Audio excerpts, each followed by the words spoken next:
بسم الله الرحمن الرحيم. السلام عليكم أيها الإخوة والأخوات ورحمة الله وبركاته. نتحدث في هذه الحلقة تحت عنوان الضلالة.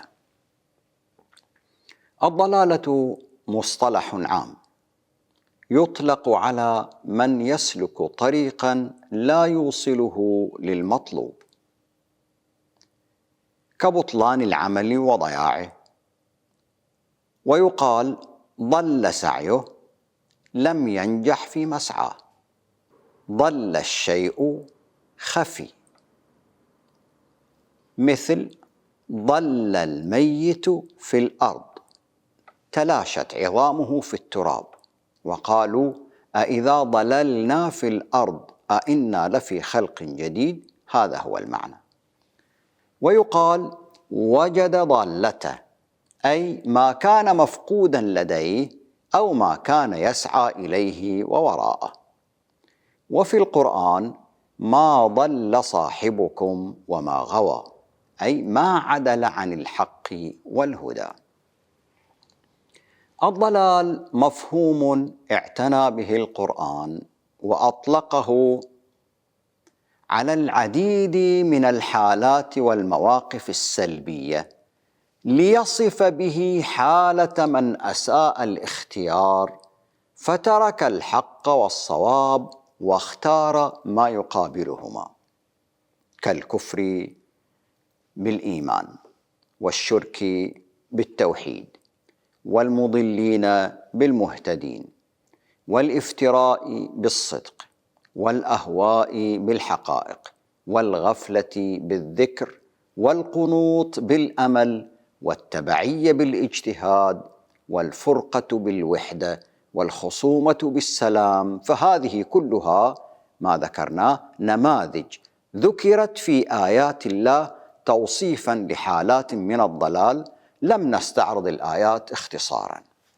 ومع أن عناصر الضالين تتحرك بين الفاعلين والمفعولين، هناك فاعلون ضالون ومفعولون ضالون، المضلين والمضلين، إلا أن الخسران يجمعهما في النتيجة، فالفريقان مشتركان في الجزاء، لا يغفر لأحدهما أنه كان مضللا والآخر مضللا، فهما في العذاب مشتركون.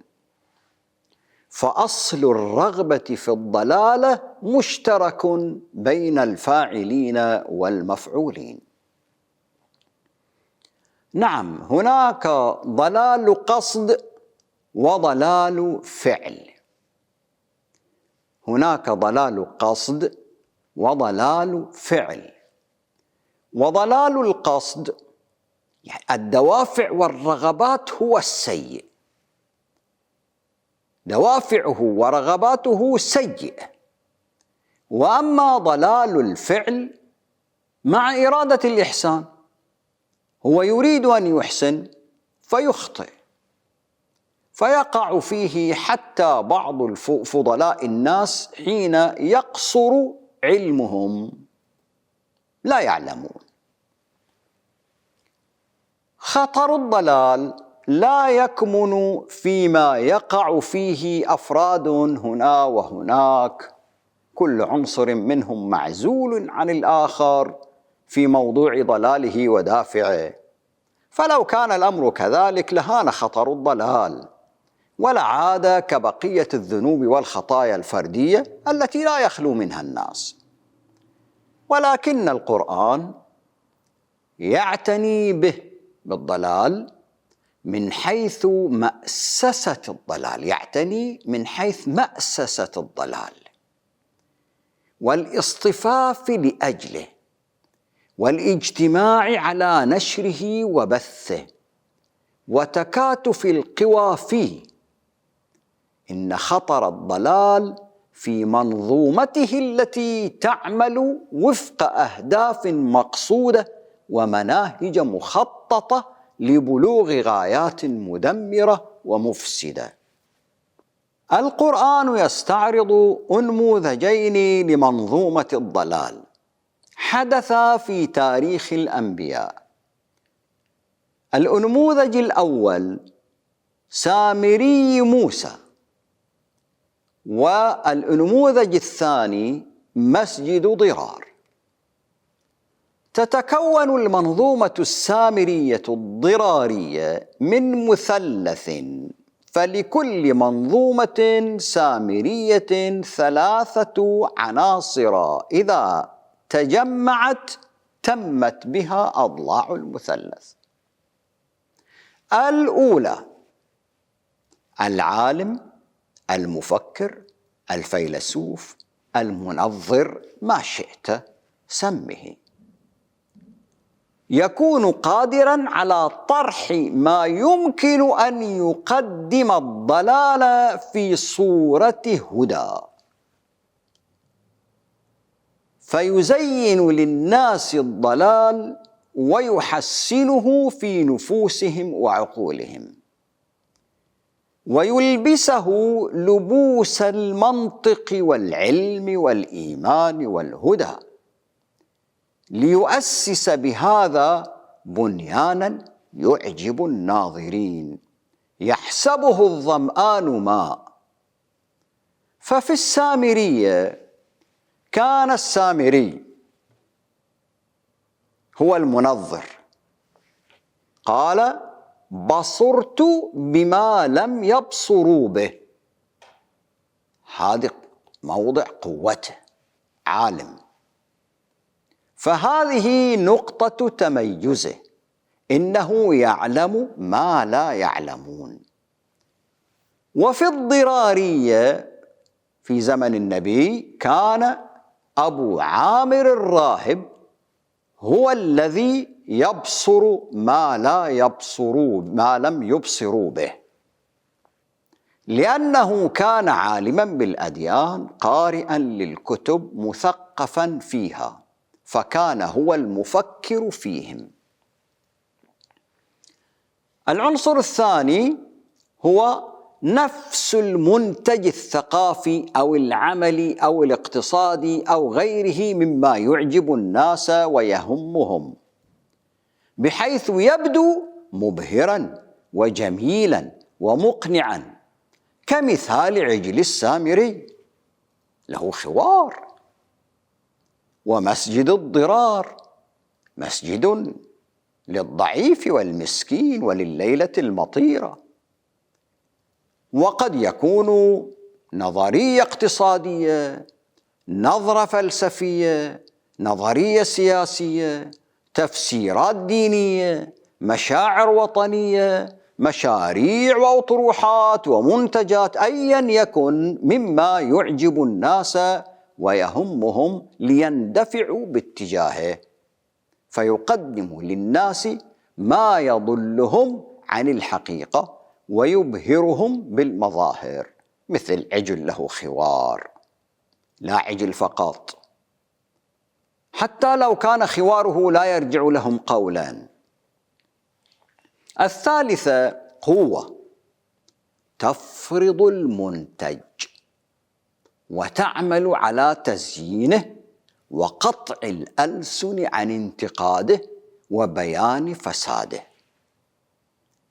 فأخرج لهم عجلا جسدا له خوار، هذا دور السامري، فقالوا: هذا إلهكم وإله موسى. القائلون هذا إلهكم فرضوا العجل إلها في بني إسرائيل، ومنعوا هارون من بيان الحقيقة فيه.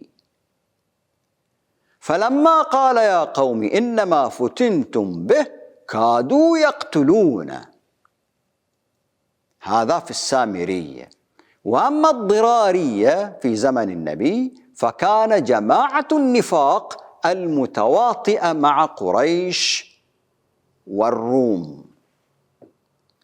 فإذا ما توفرت العناصر الثلاثة في زمن مناسب وكانت جبهة الحق ضعيفة، تمكنت من تثبيت عجلها إلها معبودا وربا مطاعا، وتكون طاعة السامريين من طاعة الله. وهذه المنظومة السامرية الضرارية يجمعها هدف واحد على طول تاريخها وتنوعها، وهو قطع صلة الإنسان بالسماء.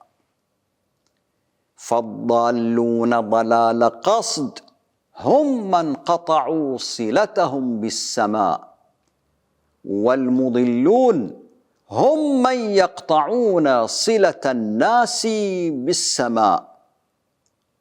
السامرية الضرارية ليست حدثا تاريخيا وانقضى، وإنما منظومة لم تكف ولن تكف عن العمل، تجدد أساليبها وأدواتها في كل جيل وحضارة ومكان، تقدم للناس منتجات مبهرة جذابة ظاهرها جميل ومغر، وباطنها عذاب وشقاء وإبعاد عن الله.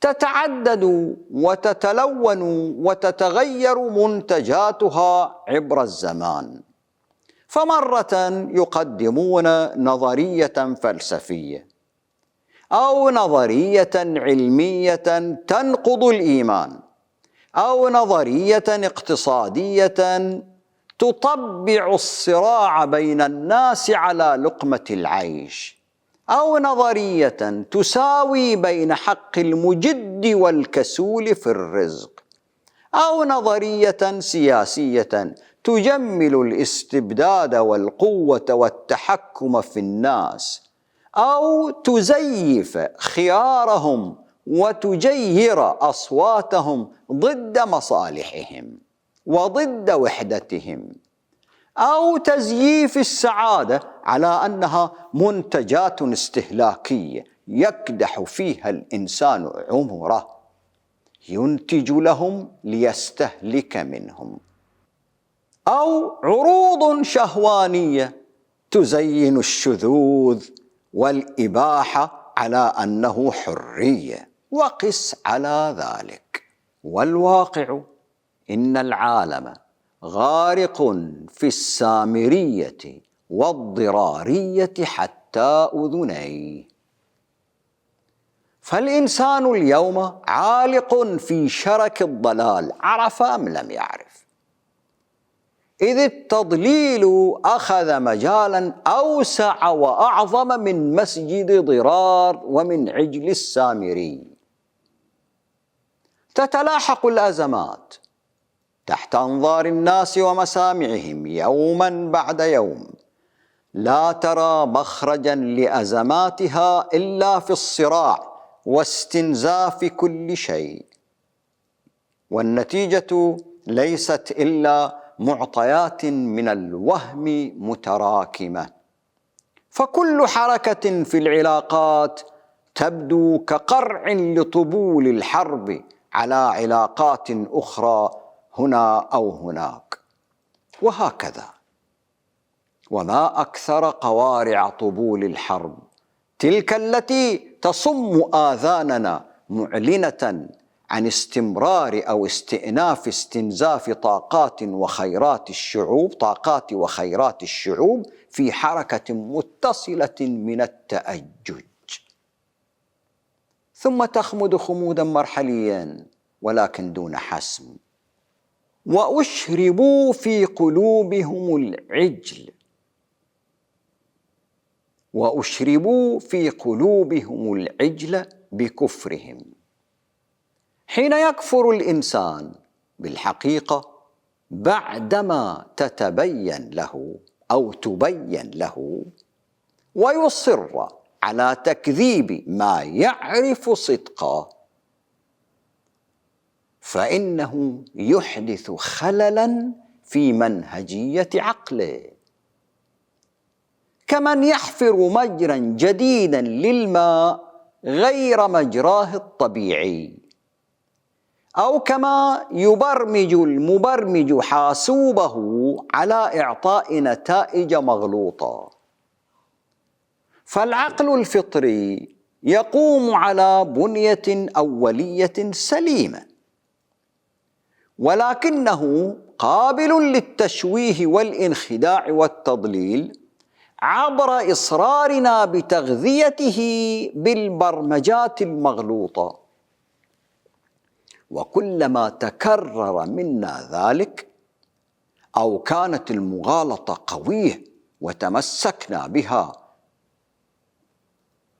بقوة، كلما صدق عقلنا فعلنا وغير منهجيته ليعود يعمل بالطريقة الخاطئة على أنها الصحيحة والمطلوبة، وهو الانتكاس. ومن مثل هذا نفهم تشرب قلوب بني إسرائيل حب العجل، وأشربوا في قلوبهم العجل بكفرهم، وهذا التشرب يصبح طبعا مع الأيام، وكل سامرية ولها عجلها. فالمذهبية عجل سامري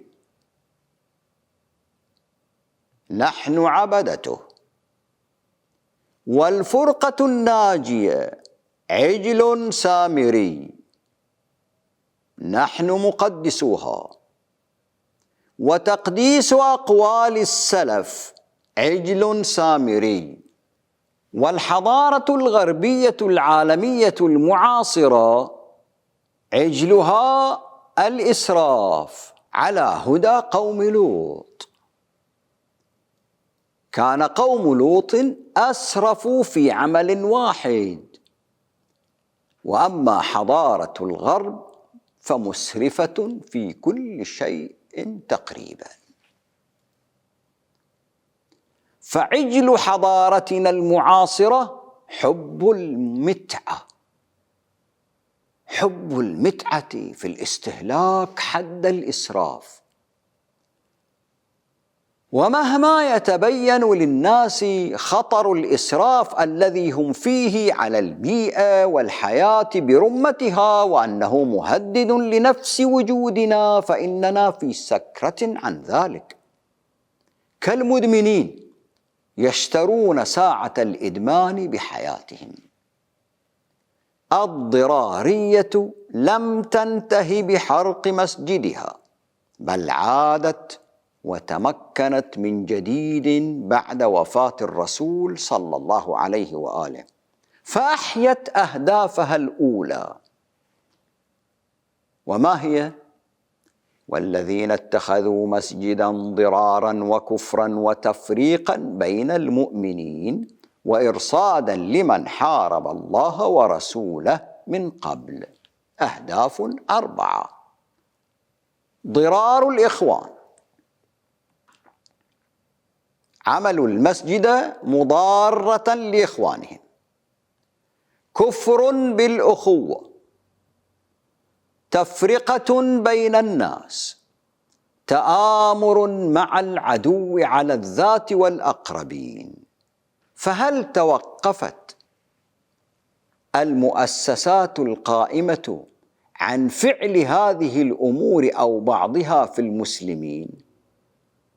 مسجد ضرار، إذاعة ضرار، تلفاز ضرار، صحيفة ضرار، برلمان ضرار، حكومة ضرار، مؤسسات مجتمع مدني مضار، إلى آخره.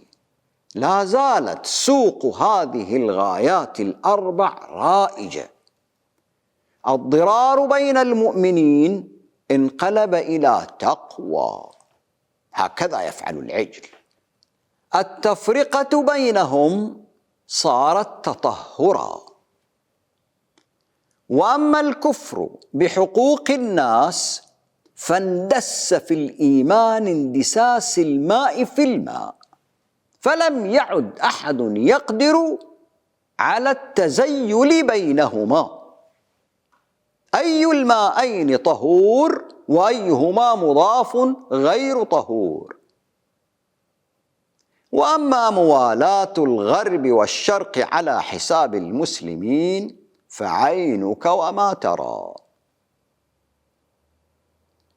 ذئب الضرارية لبس ثياب الواعظين، صارت معروفا بعدما كانت منكرا.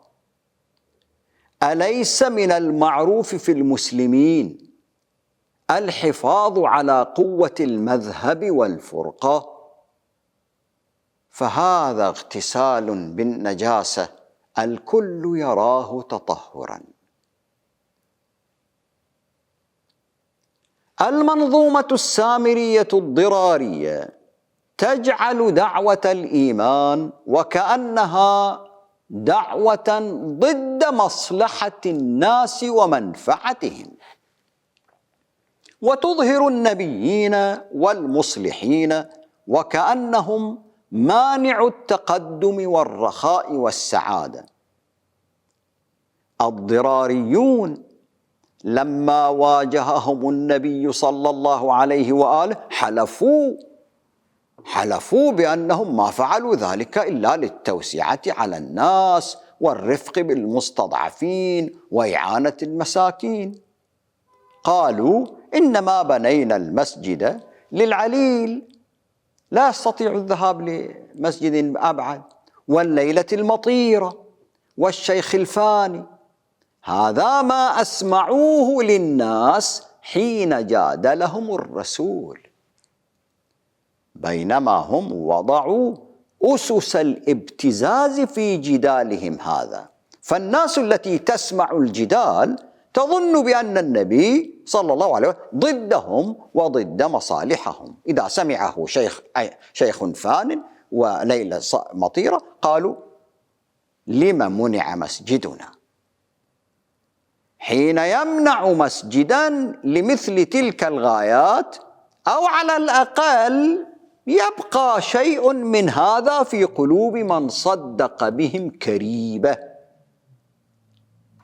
لها ما يقويها فيما بعد. كل ما وجد ما يقويها تمكنت من نفسه.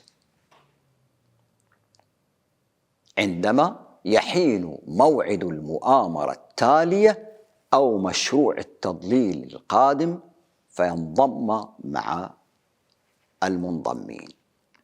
فكذلك فعلت السامرية لما تمكنت بعد موسى وهارون على يد الكهنة من أهل السامري صاحب العجل. كهنة بني إسرائيل هم من جماعة السامري، فالسامري ليس هذا اسمه، لأن السامري نسبة إلى مدينة منطقة، ليس هذا اسمه، وإنما أطلق عليه لحظتها ونسبه إلى سامرة التي سيخرج منها دجال أو دجالون يفعلون فعلته بأسلوب آخر. فالسامرة لم تكن موجودة في زمن موسى بعد، ووجدت بعده بقرون. وأهل الكتاب ممن لم يفهموا سر التسمية ظنوها من أخطاء القرآن، بينما هي من دقيق بيانه.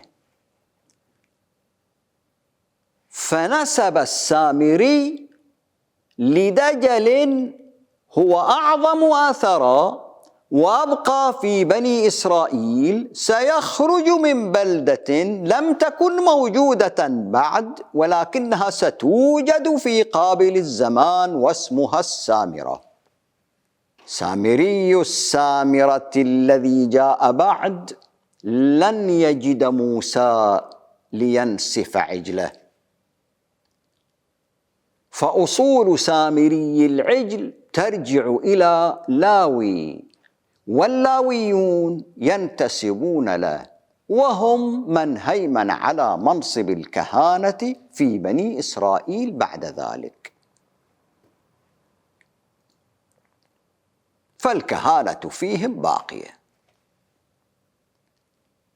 والكهانة تملك حق الوضع في الدين، فهم من حرفوا التوراة، وهم الشياطين الذين قرنهم سليمان في الأصفاد، وآخرون مقرنون في الأصفاد. الشياطين ليسوا من الجن، وإنما هؤلاء الكهنة المفسدون، وآخرون مقرنون في الأصفاد، شياطين إنس، وهم الملعونون على لسان داود وعيسى بن مريم. لعن الذين كفروا من بني إسرائيل على لسان داود وعيسى بن مريم ذلك بما عصوا وكانوا يعتدون، كانوا لا يتناهون عن منكر فعلوه، لبئس ما كانوا يفعلون. ترى كثيرا منهم يتولون الذين كفروا، لبئس ما قدمت لهم أنفسهم أن سخط الله عليهم وفي العذاب هم خالدون. ولو كانوا يؤمنون بالله والنبي وما أنزل إليه ما اتخذوهم أولياء ولكن كثيرا منهم فاسقون. فأعادوا الانتقام للسامري من هارون.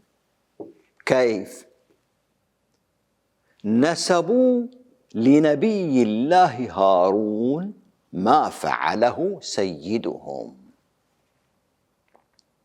ومحوا عاره وألصقوه في نبي الله هارون، ودونوها في التوراة والإنجيل افتراء على نبي الله، فبرأه الله مما قالوا في القرآن وبين الحق الذي بدلوه. فلا تجد ذكرا للسامري وفعلته في التوراة، بل صانع العجل هو هارون، والداعي لعبادته هو هارون. تصور. قالوا، وأنا أنقل من التوراة: ولما رأى الشعب أن موسى أبطأ في النزول من الجبل اجتمع الشعب على هارون وقالوا له: قم اصنع لنا آلهة تسير أمامنا، لأن هذا موسى الرجل الذي أصعدنا من أرض مصر لا نعلم ماذا أصابه. فقال لهم هارون: انزعوا أقراط الذهب التي في آذان نسائكم وبنيكم وبناتكم وأتوني بها. فنزع كل الشعب أقراط الذهب التي في آذانهم وأتوا بها إلى هارون، فأخذ ذلك من أيديهم وصوره بالإزميل وصنعه عجلا مسبوكا، فقالوا: هذه آلهتك يا إسرائيل التي أصعدتك من أرض مصر. فلما نظر هارون بنى مذبحا أمامه، ونادى هارون وقال: غدا عيد للرب. فبكروا في الغد وأصعدوا محرقات وقدموا ذبائح سلامة، وجلس الشعب للأكل والشرب ثم قاموا للعب. هي في سفر الخروج. ولا تزال المنظومة السامرية بكل أشكالها القديمة والحديثة تعمل على هدف واحد مشترك، وهو قطع صلة الإنسان بالسماء أو حرفها وتشويهها وقلب معانيها وإطفاء نورها. لا يهم في الأمر أكان السامريون علمانيين، يساريين، سلفيين، علماء دين، خلفاء، رؤساء، تجارا، فجبهة السامرية كبيرة ومتنوعة، ولكثرتهم وتنوعهم ربما خالف بعضهم بعضا وقاتل بعضهم بعضا.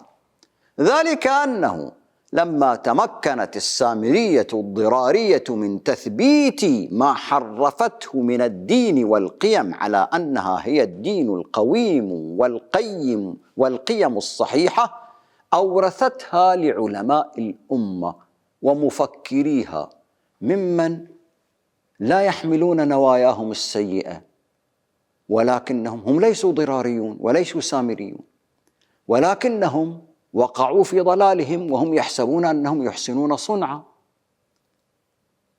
وأوجه هذا الضلال كثيرة سنعرض لبعضها في قادم الحلقات.